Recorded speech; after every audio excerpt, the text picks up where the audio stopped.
Good morning. इस video में हम 1.3 का पहला प्रश्न देखेंगे। जैसे लिखा है बच्चों, निम्नलिखित कथनों को यदि तो के रूप में लिखो। यदि तो मतलब सशर्त कथन लिखना है हमें इसका। जैसे पहला दिया है बच्चों, समांतर चतुर्भुज के सम्मुख कोण सर्वांशक होते हैं। तो इसमें यदि और तो लगाना है। तो मैंने आपको बताया था पिछले वीडियो में कि जो यदि से प्रारंभ होने वाले वाक्य में हम दत्त लिखते हैं और तो से प्रारंभ होने वाले वाक्यों को हम साध्य से लिखते हैं। तो इस उदाहरण में जो समांतर चतुर्भुज है ये दत्त है और सम्मुख कोण सर्वांशम है वो क्या है, इसका साध्य है। तो कैसे लिखेंगे, यदि दिया गया चतुर्भुज, यदि दिया गया कोई चतुर्भुज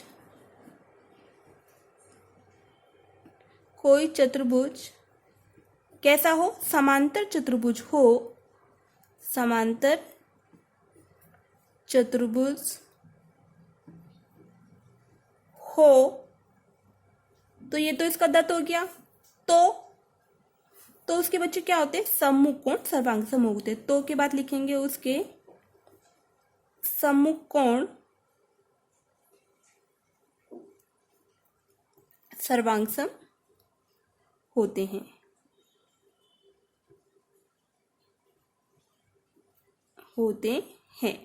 ऐसे लिखना है इसको, ठीक है। अब सेकंड देखिए, आयत के विकर्ण कैसे हैं, सर्वांशम होते हैं। तो आयत क्या है, दत्त है और विकर्ण सर्वांशम होते हैं, क्या इसका साध्य है। तो लिखेंगे यदि ऊपर वाली की तरह, यदि दिया गया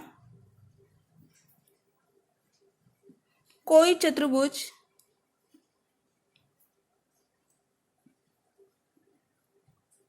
आयत हो, आयत है ना, तो आयत हो,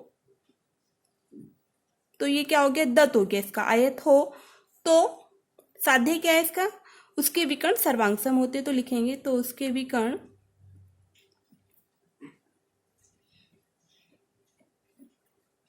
सर्वांशम होते हैं। उसके बाद तीसरा देखिए, समद्विबाहु त्रिभुज में शीर्ष बिंदु तथा आधार के मध्य बिंदु को जोड़ने वाला रेखाखंड पर क्या होता है, लंब होता है। तो अब इसमें बच्चों हमारा दत्त क्या है कि त्रिभुज जो है वो कैसा है, समद्विबाहु त्रिभुज है। यदि दिया गया त्रिभुज समद्विबाहु त्रिभुज हो तो हम लिखेंगे उसके बाद जो बाकी का भाग है वो उसका क्या है, साध्य है। तो कैसे लिखेंगे, यदि दिया गया त्रिभुज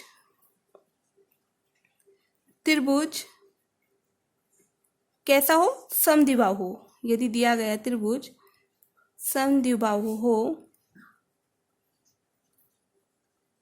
तो उसके शीर्ष बिंदु बाकी सब ऐसे उतार देंगे साध्य को। तो उसके शीर्ष बिंदु तथा आधार के मध्य बिंदु को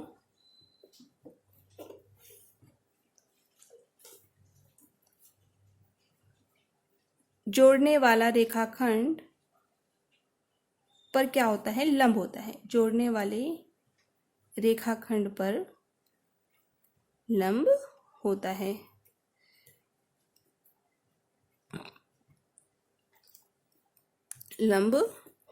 ऐसे लिखना है।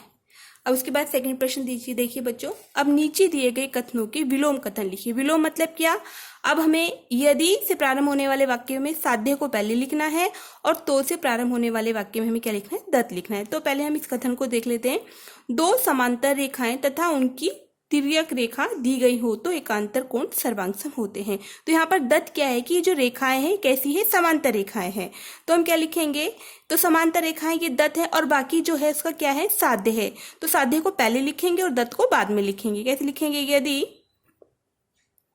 दो रेखाएं, अभी हमें पता नहीं कि रेखाएं कैसी होती, तो पहले लिखेंगे यदि दो रेखाएं तथा उनकी तिर्यक रेखा द्वारा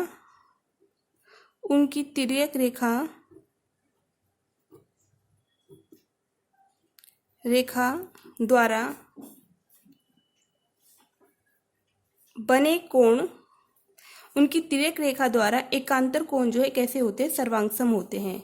उनकी तिर्यक रेखा द्वारा एकांतर कोण कैसे होते हैं बच्चों? सर्वांगसम होते हैं,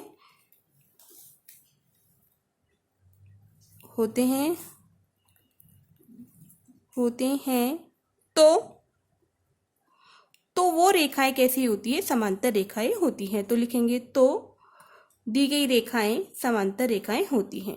तो दी गई रेखाएं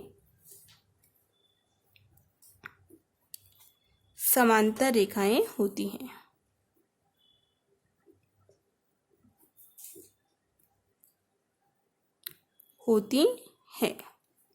ऐसे लिखेंगे। अब उसके बाद नेक्स्ट देखिए,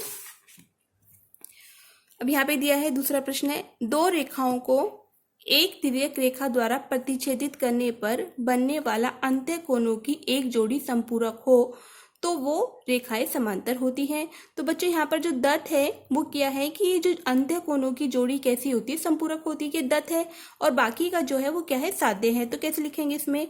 यदि कोई तिर्यक रेखा, ये तिर्यक रेखा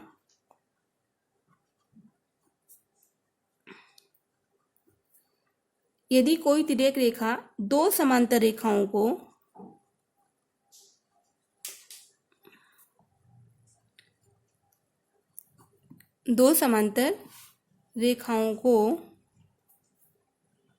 प्रतिच्छेदित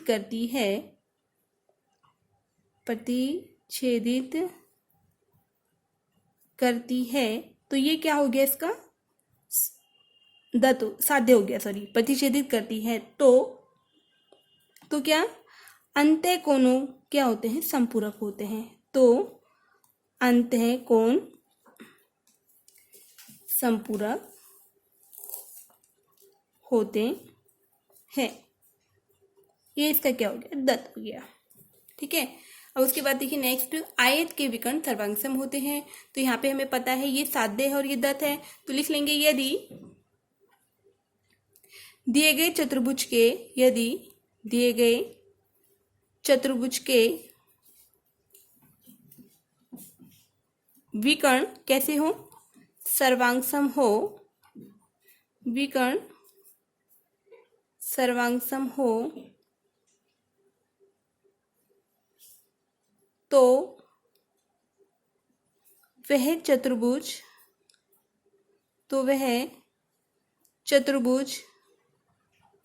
कैसा होता है बच्चों? आयत होता है। ठीक है। इसके बाद आगे का भाग हम अगले वीडियो में देखेंगे।